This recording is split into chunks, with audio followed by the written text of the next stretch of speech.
जय हिंद साथियों, मैं अंकित कुमार यादव आप सभी का स्वागत करता हूं सृष्टि ज्ञान केंद्र में, जहां चल रहे हैं हम कक्षा 12वीं की पॉलिटिकल साइंस पढ़ने, जिसमें चल रहा है अध्याय 1 जिसका नाम है राष्ट्र निर्माण की चुनौतियां। ये अध्याय आपके भारतीय राजनीति का वो अध्याय है जिसमें आप भारत के इतिहास को चल रहे हैं पढ़ने, भारत के राजनीतिक इतिहास को, भारत की स्वतंत्रता के बाद के राजनीतिक इतिहास को चल रहे हैं आप पढ़ने। आप ये जानेंगे, ये समझेंगे कि भारत कैसे बना, जो आज ये आधुनिक भारत आपको दिखाई पड़ता है, इसकी नींव कैसे रखी गई और किन चुनौतियों में इस देश को गढ़ा गया है। पंडित नेहरू ने किन चुनौतियों को सुलझाया है जो उनको गाली बकी जाती है। अगर ये चुनौतियां आज आ जाएं तो क्या आज के नेता उन चुनौतियों का समाधान कर पाएंगे जो वो ध्यान में रखते हुए पंडित नेहरू को गालियां बकने से पहले कभी सोचते नहीं है। आइए जानते हैं उन चुनौतियों के बारे में विस्तार पूर्वक, जिन्होंने इस देश को गढ़ने में और इस देश को बनाने में एक बड़ी चुनौती पेश करी इस देश के राष्ट्र निर्माताओं के सामने। तो चलिए पढ़ते हैं विस्तार पूर्वक और जानते हैं नए राष्ट्र की चुनौतियां। तो आज आप चल रहे हैं भारत की वो कहानी सुनने जिससे इस देश का हर बच्चा अवगत होना ही चाहिए। लेकिन यह दुर्भाग्य है कि इस देश के बच्चों को राजनीति में इंटरेस्ट नहीं है, इस देश के बच्चों को रील में इंटरेस्ट है। और जब तक रील में इंटरेस्ट रहेगा तब तक रियल में वो भारतीय नहीं बन पाएंगे। और भारतीय आप तभी बन पाएंगे जब आप भारत की राजनीति में इंटरेस्ट लेंगे। तो सुनिएगा, सन 1947 के 14-15 अगस्त की मध्य रात्रि को हिंदुस्तान आजाद हुआ। 14 और 15 की मध्य रात्रि को हमारा देश 14 और 15 की मध्य रात्रि को आजाद हुआ है। समझ में आई बात? पहली बार भारत अपनी आजादी की सांस लेता है 14 और 15 की मध्य रात्रि को। समझ में आई बात? उस दिन पंडित जवाहरलाल नेहरू एक भाषण देते हैं और वो भाषण भारत के भविष्य का निर्धारक होता है। और उस भाषण को किस नाम से जाना जाता है? ट्रस्ट विद डेस्टिनी के नाम से जाना जाता है। ये एक नंबर का प्रश्न बनता है। ठीक है, सुनिएगा। स्वतंत्र भारत के प्रथम प्रधानमंत्री जवाहरलाल नेहरू ने इस रात संविधान सभा के एक विशेष सत्र को संबोधित किया था। उनका यह प्रसिद्ध भाषण भाग्य वधु से चिर प्रतीक्षित भेंट या ट्रस्ट विद डेस्टिनी के नाम से जाना गया। ठीक है, तो ये उनका बहुत ही प्रसिद्ध भाषण है जिसमें उन्होंने भारत के भविष्य को ध्यान में रखते हुए अपना दृष्टिकोण संविधान सभा के सामने रखा था कि हमें ऐसा भारत बनाना है जो सपनों का भारत हो, जो समानता का भारत हो, जो हर सपने को साकार करने वाला भारत हो, जो भेदभाव मुक्त भारत हो, जिसमें किसी भी प्रकार का धार्मिक कलह ना हो, जिसमें सिर्फ विकास की बात हो, जिसमें सिर्फ भाईचारे की बात हो। ये थी नेहरू के भारत की कल्पना। आगे सुनिएगा, हिंदुस्तान की आजादी हिंदुस्तान की जनता इसी क्षण की प्रतीक्षा कर रही थी। इसी क्षण की प्रतीक्षा, किस क्षण की? आजादी की। आजादी बहुत बड़ी चीज है। जीवन में सबसे बड़ी चीज अगर कुछ है तो वो है आजादी। आजादी से बड़ा कुछ नहीं है। तो जीवन में जब भी आपको आजादी का मौका मिले कृपया आजाद होइएगा। ठीक है, अपने आप को कैद मत कीजिएगा। ठीक, तो मेरी आजादी का मतलब यहां पर आप समझ रहे हैं ना, आर्थिक आजादी। जब तक आप आर्थिक तौर पर आजाद नहीं होते तब तक आप आजाद नहीं कहलाते हैं। और इस देश की महिलाओं को इस बात को समझना पड़ेगा कि अगर उन्हें सच में अपने आप को इंडिविजुअल अपनी पहचान बनानी, अपनी पहचान, तो उन्हें आर्थिक तौर पर आजाद होना ही पड़ेगा। जब तक वो आर्थिक तौर पर किसी पर निर्भर रहेंगी तब तक वो आजाद नहीं मानी जा सकती है। ये वास्तविकता है और इस वास्तविकता कोई झुठला नहीं सकता। ठीक है, आपने इतिहास की पाठ्य पुस्तक में पढ़ा है कि हमारी आजादी की लड़ाई में कई आवाजें बुलंद थी। बहरहाल दो बातों पर सबकी सहमति थी। क्या बातें थी वो? पहली बात यह कि आजादी के बाद देश का शासन लोकतांत्रिक सरकार के जरिए चलाया जाएगा, और दूसरी यह कि सरकार सबके भले के लिए काम करेगी। सरकार सबके भले के लिए काम करेगी। दो बातें स्पष्ट थी भारत के राष्ट्र निर्माताओं के दिमाग में। पहली क्या? कि हमारे देश की जो सरकार होगी वो एक लोकतांत्रिक सरकार होगी और इस देश की सरकार की प्राथमिक जिम्मेदारी है सबकी भलाई। सबकी भलाई को ध्यान में रखकर हमें काम करना है। हम किसी एक समूह, एक व्यक्ति, एक धर्म, एक लिंग के लिए काम नहीं करेंगे। तो इस बात को समझना बहुत जरूरी है कि हमारे देश के राष्ट्र निर्माताओं ने कभी किसी आधार पर किसी के साथ कोई भेदभाव नहीं किया है। और जिन लोगों ने इस देश को गढ़ा है ना, वो बहुत ही शिक्षित लोग थे, बहुत ही गणमान्य लोग थे। उनके अंदर स्वार्थ की भावना नहीं थी। वो पार्टी की लाइन से उठकर काम करते थे। देखो उस टाइम तो एक ही पार्टी थी जिसका वर्चस्व था पूरे भारत में, और वो थी कांग्रेस। कांग्रेस के अलावा कोई भी उस काबिल पार्टी ही नहीं थी। समझ में आई बात? तो ये बात आप ध्यान में रखिएगा। इस शासन में गरीबों और कमजोरों का खास ख्याल रखा जाएगा। देश अब आजाद हो चुका था और आजादी से जुड़े इन सपनों को साकार करने का वक्त आ गया था, क्योंकि अब सरकार भी हमारी, सत्ता भी हमारी और संसाधन भी हमारे थे। और अब हमें उन चीजों को अमल में लाना था जिनका हमने अपनी देश की जनता को वादा किया था। लेकिन ये जो वादे थे ना, इतना आसान नहीं था इन वादों को साकार कर पाना, क्योंकि भारत की आजादी बहुत ही कठिन परिस्थितियों में मिली है, बहुत ही ज्यादा कठिन परिस्थितियों में मिली है। भारत आजाद जरूर हुआ, लेकिन दो टुकड़ों में बंट के हुआ, और इस कारण से इस देश को एक बहुत बड़ा दंश झेलना पड़ा है। इसका दंश हम कभी नहीं भुला पाएंगे, कभी भी नहीं भुला पाएंगे कि हमें हमारी आजादी के साथ हमें दो टुकड़ों में बांट दिया गया। और यह बंटवारा सिर्फ धार्मिक आधार पर नहीं था, यह बंटवारा मानवता के आधार पर था।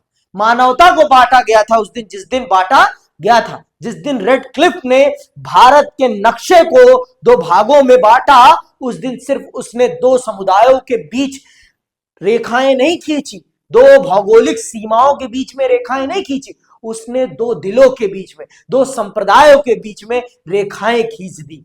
आप ये जानिए आज। चलिए आगे सुनिए। यह कोई आसान काम नहीं था। आजाद हिंदुस्तान का जन्म कठिन परिस्थितियों में हुआ। हिंदुस्तान सन 1947 में जिन हालात के बीच आजाद हुआ, शायद उस वक्त तक कोई भी मुल्क वैसे हालात में आजाद नहीं हुआ था। आजादी मिली, लेकिन लेकिन देश के बंटवारे के साथ। आजादी तो हमें मिल गई, लेकिन देश का बंटवारा भी हो गया, और यह बंटवारा बहुत ही ज्यादा दुखदाई था, बहुत ही ज्यादा दुखदाई। इस बात को समझ लीजिए आप। इसने इस देश को बहुत अंदर तक झकझोरा है, अंदर तक मैं कह रहा हूं। तो मैं अगर ये कह रहा हूं अंदर तक झकझोरा है, तो बहुत ही अंदर तक। आज भी उसका हमें कहीं ना कहीं खामियाजा भुगतना पड़ता है, बहुत ज्यादा भुगतना पड़ता है। हमारे देश में एक सांप्रदायिक कलह जब भी होता है, तो ये प्रश्न उठ जाते हैं कि इस देश के मुसलमानों ने पाकिस्तान का साथ दिया था, क्यों नहीं गए वहां पर, क्यों नहीं गए वहां पर, ये प्रश्न उठ जाते हैं और इस देश को कलह में डाल देते हैं। संभल अभी विवाद चल रहा है, आप सबके सामने है संभल विवाद। इस पे ना बोला जाए तो ज्यादा बेहतर है, क्योंकि इस देश के दोनों ही संप्रदायों को यह समझना पड़ेगा कि हर विषय को ना धार्मिक दृष्टिकोण ना दिया जाए। हर विषय पर थोड़ा सोचना चाहिए दोनों ही संप्रदायों को, कि हर चीज को खोद के उसके घाव को कुरेदना उचित नहीं है। हर घाव को कुरेदना नहीं चाहिए। अगर आप कुरेदते रहेंगे घाव को ना, तो वो आपको ही पीड़ा देगी, किसी और को नहीं देने वाला। ठीक है, आगे सुनिएगा। आजाद हिंदुस्तान को सन 1947 का साल अभूतपूर्व हिंसा और विस्थापन की त्रासदी का साल था। आजाद हिंदुस्तान को इन्हीं परिस्थितियों में अपने बहुविध लक्ष्यों को हासिल करने की यात्रा शुरू करनी पड़ी।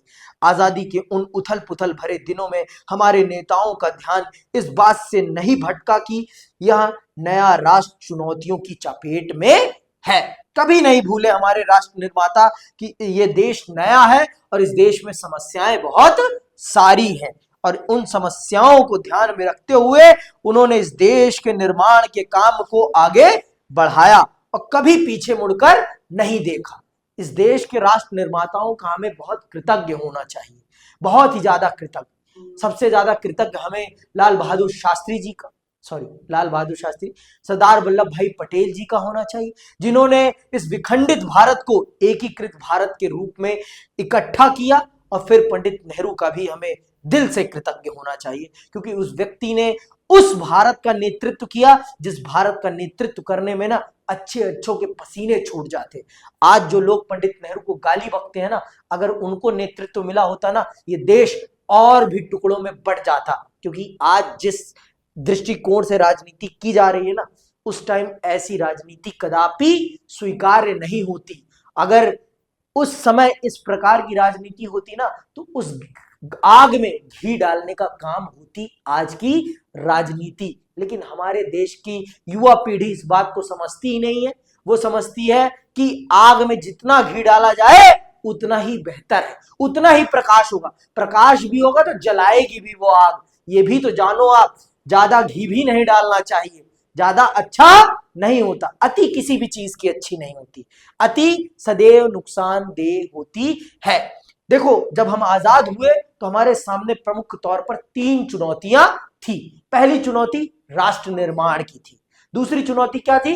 दूसरी चुनौती थी इस देश को एक ऐसा system provide, political system provide करना जिसका हमने वादा किया था। हमें लोकतंत्र स्थापित करना था इस देश में। और तीसरी और सबसे महत्वपूर्ण चुनौती आर्थिक विकास की थी। मैंने मोटा मोटी बता दिया, अब चल रहे हैं हम इसको विस्तार से जानने। वो कौन सी 3 चुनौतियां हैं जिनका हमें सामना करना पड़ा? ठीक है, मुख्य तौर पर भारत के सामने 3 तरह की चुनौतियां थी। पहली, अंडरलाइन कर लेना, पहली और तात्कालिक चुनौती एकता के सूत्र में बंधे एक ऐसे भारत को गढ़ने की थी जिसमें भारतीय समाज की सारी विविधताओं के लिए जगह हो। आपको पता है कि कश्मीर से लेकर कन्याकुमारी तक भारत विविधताओं से पटा पड़ा है। भाषा की विविधता है, भौगोलिक विविधता है, सांस्कृतिक विविधता है। ऐसी कौन सी विविधता नहीं है जो भारत में आपको देखने को ना मिलती हो? हर प्रकार की विविधता आपको भारत में देखने को मिलती है। और ये भारत विविधताओं से भरा, कहते हैं ना, जैसे आप कभी किसी पार्क में गए हो तो हर प्रकार के फूल, वैसा ही फूल, वैसे ही फूलों का बागान है भारत। भिन्न भिन्न प्रकार की, हर फूल का अपना महत्व। किसी भी फूल को आप ये नहीं कह सकते कि वो कम महत्वपूर्ण है। हर प्रकार के फूल, जैसे माला में, तो इन भिन्न भिन्न फूलों को एक माला में गूंथने का काम किसने किया? लौह पुरुष सरदार वल्लभ भाई पटेल साहब ने किया। उनको हमें दिल से, हृदय से, अपने हृदय से उनका आभार प्रकट करना चाहिए। इस देश के हर बच्चे को उनको पढ़ना चाहिए, उनके क्या आदर्श थे। लेकिन वो कट्टर हिंदू नहीं थे, वो विचारशील हिंदू थे। वो हिंदू जरूर थे, लेकिन वो कट्टर हिंदू नहीं थे, वो विचारशील हिंदू थे। वो आरएसएस के हिंदू नहीं थे, वो भारत के हिंदू थे। ये अंतर था उनके अंदर, और इस बात को हमें समझना पड़ेगा। और जब तक हम इस चीज को नहीं समझेंगे, तब तक हम इस देश को आगे नहीं बढ़ा पाएंगे। तो उन्होंने इन भिन्न भिन्न रंगों वाले, भिन्न भिन्न खुशबुओं वाले, भिन्न भिन्न प्रकार के फूलों को बहुत ही प्यार से, बहुत ही दुलार के साथ उठाया और एक माला में पिरोकर मां भारती के चरणों में अर्पित कर दिया। तो ये उन्होंने किया। यहां मैं भिन्न भिन्न प्रकार कह रहा हूं, तो इसका मतलब भिन्न भिन्न भाषाएं, भिन्न भिन्न प्रकार की संस्कृतियां, भिन्न भिन्न प्रकार के भौगोलिक क्षेत्र, इन सब की बात कर रहा हूं मैं। इन सब बातों को मैं सम्मिलित कर रहा हूं, क्योंकि जितनी विविधता भारत में है ना, उतनी विविधता आपको कम से कम 10-20 दुनिया के देश घूम लोगे ना, तब भी आपको देखने को नहीं मिलेगी। भारत में 22 आधिकारिक भाषाएं हैं, 22, अब 23 हो गई है मेरे ख्याल से। तो जिस देश में 23 आधिकारिक भाषाएं हैं, उस देश में बोलियां कितनी होंगी, डायलेक्ट कितने होंगे? बहुत सारे डायलेक्ट्स हैं। समझ में आई बात? यहीं आप गोल मार्ग, कालीबाड़ी से आप पहाड़गंज चले जाओ तो आपको डायलेक्ट का डिफरेंस दिख जाएगा, भाषा का डिफरेंस दिख जाएगा आपको। सनी गली और लड्डू घाटी में ही डिफरेंस दिख जाएगा, दिखता है ना? तो वही चीज है। तो भारत विविधताओं से भरा पड़ा देश है। भारत अपने आकार और विविधता में किसी महादेश के बराबर था। यहाँ अलग अलग बोली बोलने वाले लोग थे, उनकी संस्कृति अलग थी और वे अलग अलग धर्मों के अनुयायी थे। उस वक्त आमतौर पर यही माना जा रहा था, पूरी दुनिया यही मान रही थी कि भारत ज्यादा समय तक एकजुट नहीं रह पाएगा, भारत टुकड़ों में बट जाएगा। लेकिन कहते हैं ना, नियत अच्छी हो तो परिणाम भी अच्छे आते हैं। परिणाम अच्छे तभी आते हैं जब नियत अच्छी होती है, बिना नियत के परिणाम अच्छे नहीं आते। ठीक है, ज्यादा दिन एकजुट नहीं रह पाएगा।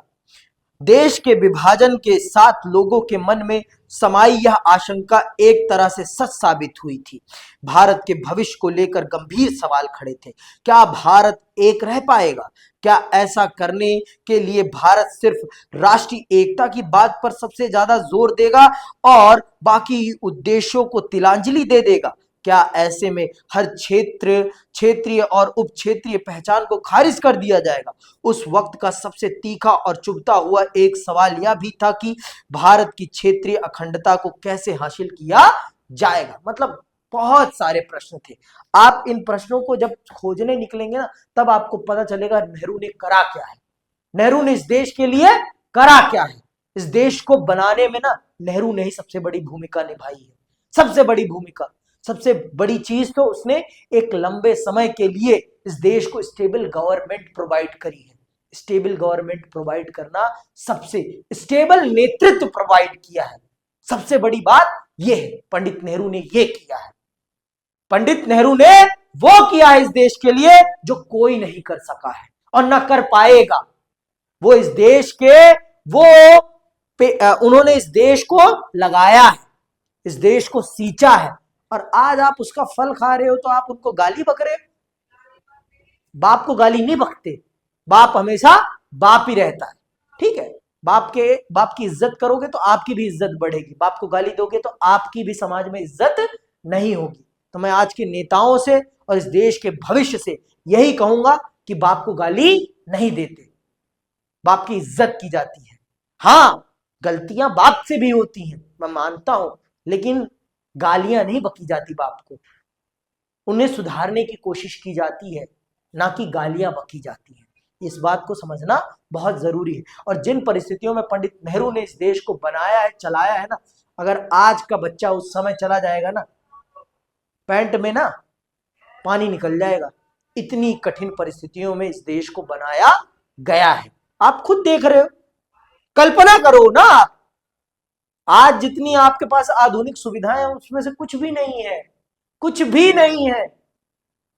उन अभाव भरे लोगों के बीच में शंकाएं इतनी, धार्मिक तौर पर अशिक्षित देश था हमारा। पता है कितने प्रतिशत लोग शिक्षित थे?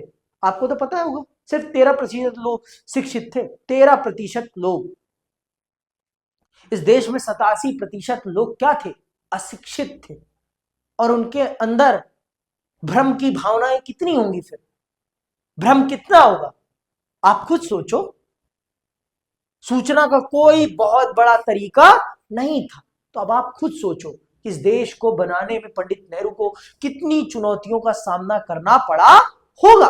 खुद सोचो ना आप, मुझे बताने की क्या जरूरत है। और जब तक सोचोगे नहीं तब तक मजा नहीं आएगा। मजा तभी आता है जब आप विचारशील बनेंगे, आप सब बनेंगे, और आप सबके बनने से इस देश की गणना और बेहतर देश में होने लगेगी। अब आते हैं दूसरी चुनौती पर। वो कौन सी दूसरी चुनौती थी जिसका सामना भारत ने किया था? सुनना बहुत ध्यान से। दूसरी चुनौती लोकतंत्र को कायम करने की थी। आप भारतीय संविधान के बारे में पहले ही पढ़ चुके हैं। आप जानते हैं कि संविधान में मौलिक अधिकारों की गारंटी दी गई है और हर नागरिक को मतदान का अधिकार दिया गया है। भारत ने संसदीय शासन पर आधारित प्रतिनिधित्व मूलक लोकतंत्र को अपनाया। आप सब इस बात को बखूबी जानते हैं। और जिन परिस्थितियों में भारत आजाद हुआ है ना, उन परिस्थितियों में जो भी देश आजाद हुए थे उन्होंने लोकतंत्र के रास्ते पर चलने की नहीं सोची। बहुत से देशों ने तानाशाही का रास्ता अपनाया। हमारे ही अंग में से निकला हमारा पड़ोसी पाकिस्तान। आप उसके बारे में पढ़ चुके हैं, उसकी राजनीतिक स्थिति के बारे में, इतिहास के बारे में, कि लंबे समय तक उसने अपने देश में डिक्टेटरशिप रखी। तानाशाही, वो तानाशाही मैं कहूंगा, सैनिक शासन इक्वल टू तानाशाही ही होती है, ठीक है। तो तानाशाही का शासन रहा। 1971-72 में जाकर वहां पर पहली बार चुनाव होता है, उसमें भी धांधली होती है और उसके कारण पाकिस्तान दो टुकड़ों में बट जाता है ना। तो आप ये जानते हैं बहुत से देश, लेकिन इस देश का वो राष्ट्र निर्माता पंडित नेहरू इस देश को लोकतंत्र देता है, लोकतंत्र देके जाता है। आज जो आपके पास मतदान करने का अधिकार है वो पंडित नेहरू की देन है। अगर वो चाहते तो इस देश में लोकतंत्र ना स्थापित करते, तब भी कोई उन पर सवाल नहीं खड़ा कर पाता, क्योंकि उस टाइम उनसे बड़ी राजनीतिक छवि किसी की नहीं थी, उनसे बड़ी राजनीतिक छवि किसी की नहीं थी। सरदार वल्लभ भाई पटेल साहब की थी, लेकिन जब पहला चुनाव हुआ तब तक वो इस धरा पर नहीं थे, वो स्वर्ग सिधार चुके थे। तो समझ में आई बात। वो चाहते तो इस देश में लोकतंत्र स्थापित ना करते तो क्या कर लेते हम लोग, लेकिन वो व्यक्ति अपने शब्दों पर अडिग रहा। आज कितने नेता अपने शब्दों पर अडिग रहते हैं? कितनों को मिले हैं 15 लाख? बताएं। इस देश के प्रधानमंत्री ने कहा था कि मैं 15 लाख सबके अकाउंट में भेजूंगा, भेज पाए आज तक? इतने आधुनिक होते हुए भी नहीं भेज पा रहे हैं। आप इस देश का काला धन नहीं ला पा रहे हैं। कितने बड़े दुर्भाग्य की बात है कि इस देश के प्रधानमंत्री साफ झूठ बोल जाते हैं और फिर कहते हैं मैं तो सत्य वचन बोलता हूं। आगे सुनिए आप, ठीक है। तो आपके देश के राष्ट्र निर्माताओं ने आपको किसी भी प्रकार से अधिकारों से वंचित नहीं रखा, आपको मौलिक अधिकार उपलब्ध कराए और आपको सबसे बड़ा अधिकार अपनी सरकार चुनने का अधिकार आपको उपलब्ध कराए।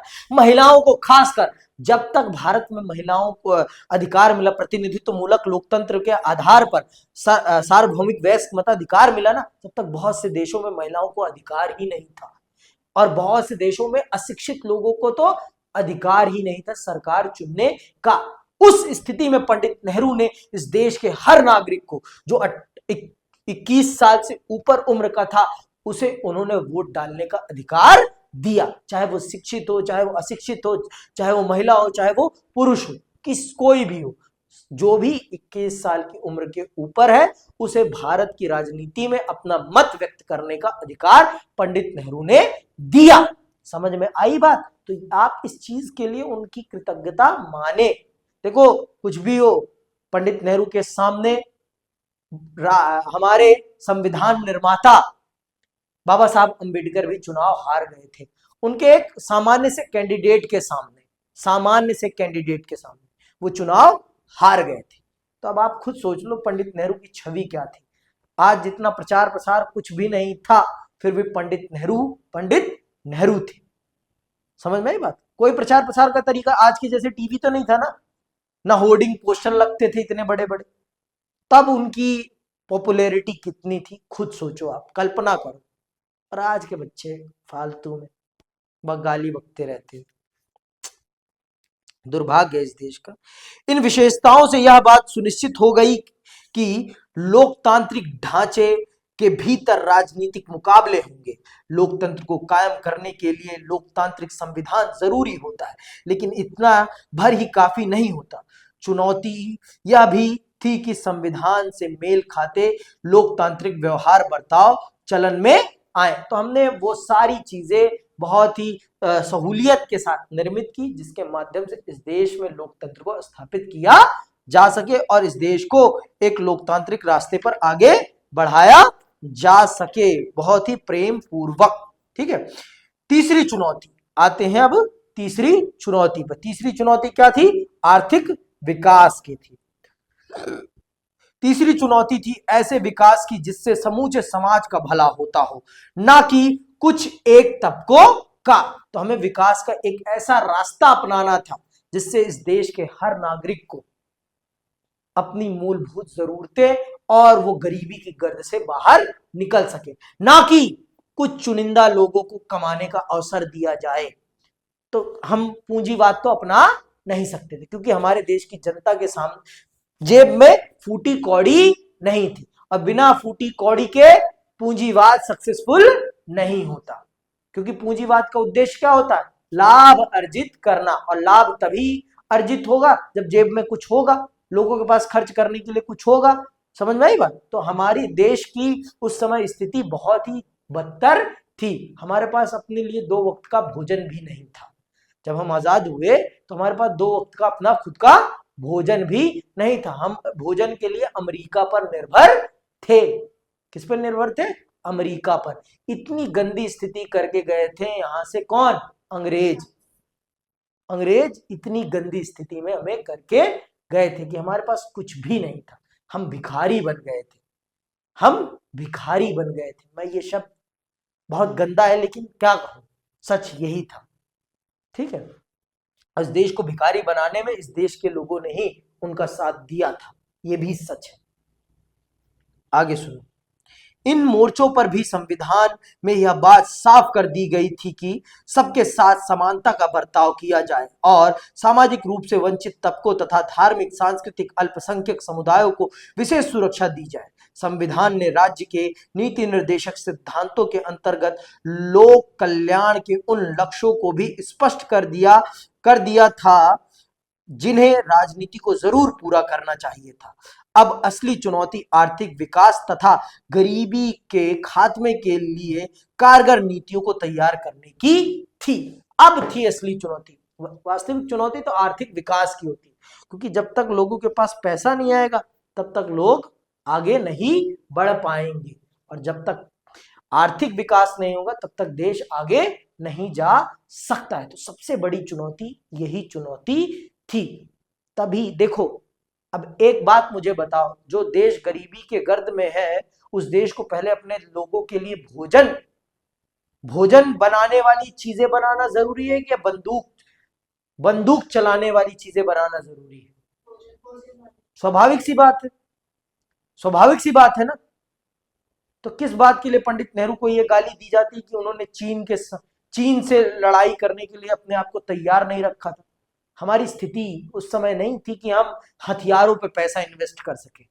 पहले हमारे लिए प्राथमिक जरूरत थी कि हम अपने देश की जनता को 2 वक्त की रोटी उपलब्ध करा सके। तब तो हम हथियार पर खर्च कर पाते ना। और आज हम इतने काबिल बन गए तब भी हम कितने हथियार प्रोड्यूस कर रहे हैं, बताओ ना मुझे। कितने हमने लेबोरेटरी खोल रखी हैं, रिसर्च सेंटर कितने हैं हमारे पास रिसर्च सेंटर कितने हैं पूछो इस देश की सरकार से। 10 साल हो गए, आपने कितने हथियार बनाने वाले इंस्टीट्यूट खोले, कितने आपने यूनिवर्सिटीज खोली, कितने आपने आईआईटी कॉलेज खोले, कितने खोले पूछो ना। आज पूछो अपनी सरकारों से, क्यों नहीं पूछते? पूछो। पंडित नेहरू पे सवाल करने से बढ़िया है आज की सरकार से सवाल किया जाए। उस समय हम जाके कुछ नहीं बदल सकते, इतिहास बदला नहीं जा सकता, इतिहास से सीख ली जा सकती है बस। तो सीख लेने के लिए पढ़ो, गालियां बकने के लिए मत पढ़ो। गालियां बकने से होने वाला कुछ नहीं है, कुछ नहीं बदलने वाला। झुंझुरा लेके बजा लोगे, गालियां बक लोगे, दिल सेटिस्फाई कर लोगे, लेकिन अपनी परिस्थितियां सेटिस्फाई नहीं कर पाओगे। अगर अपनी परिस्थितियां सेटिस्फाई करना चाहते हो तो आपको वर्तमान सरकार से सवाल करना पड़ेगा, वर्तमान सरकार से। समझ में आई बात? आपके इतने बड़े क्षेत्रफल में कितनी यूनिवर्सिटीज है? दिल्ली यूनिवर्सिटी में कितने नए कॉलेजेस का निर्माण किया गया? पूछो ये सरकार से। पूछो कितने जेएनयू बनाए सरकार ने? पूछो कितनी जामिया बनाई, कितने बनाए इंस्टीट्यूट? पूछो ना सरकार से। शिक्षा सबसे बेसिक है, और जब तक शिक्षित नहीं होगा देश तब तक हथियार कहां से बना पाएगा देश? हथियार कुछ भी बनाना है आपको तो आपको शिक्षित तो होना ही पड़ेगा। बिना शिक्षा के तो कुछ संभव ही नहीं है। तो आपने शिक्षा पे कितना खर्च किया है बताए ना सरकार। सरकार बताए इस बात को कि कितना उन्होंने खर्च किया है और कितना करने का प्लान है। समझ में आई बात? आगे सुनिए। आजाद हिंदुस्तान की इन चुनौतियों के आगे क्या रुख आजाद हिंदुस्तान ने इन चुनौतियों के आगे क्या रुख अपनाया? संविधान में तय किए गए विभिन्न लक्ष्यों को हासिल करने की दिशा में कहां तक सफलता मिली? इस पूरी किताब में इन्हीं सवालों को खंगालने की कोशिश की गई है। इस किताब में आजादी के बाद के दौर की भारतीय राजनीति की कथा लिखी गई है ताकि आप खुद इन जैसे बड़े सवालों के अपने उत्तर तलाश पाने के काबिल हो सके। शुरुआत के 3 अध्यायों में हम यह जानने की कोशिश करेंगे कि ऊपर जिन 3 चुनौतियों का जिक्र किया गया है उनका आजादी के बाद शुरुआती सालों में कैसे कैसे सामना किया गया। तो पहले 3 अध्याय आपको इन 3 चुनौतियों से वाकिफ कराएंगे। पहले तो राष्ट्र निर्माण की, दूसरा फिर लोकतंत्र की स्थापना की, और तीसरी आर्थिक विकास की। इन 3 चुनौतियों को आप समझेंगे और इन 3 चुनौतियों ने देश के विकास को कैसे मोड़ा, कैसे आगे बढ़ाया, ये भी आप बहुत विस्तार पूर्वक चल रहे हैं जानने और समझने। आजादी के तुरंत बाद राष्ट्र निर्माण की चुनौती सबसे प्रमुख थी। इस पहले अध्याय में हम इसी चुनौती पर ध्यान केंद्रित करेंगे। शुरुआत में उन घटनाओं की चर्चा की जाएगी जिन्होंने आजादी को एक संदर्भ प्रदान किया। इससे हमें यह समझने में मदद मिलेगी कि आजादी के समय राष्ट्रीय एकता और सुरक्षा का सवाल सबसे प्रमुख चुनौती के रूप में क्यों उभरा। इसके बाद हम यह देखेंगे कि भारत ने एक राष्ट्र के रूप में अपने को किस तरह एक साझे इतिहास तथा साझी नियति के फलक पर गढ़ा।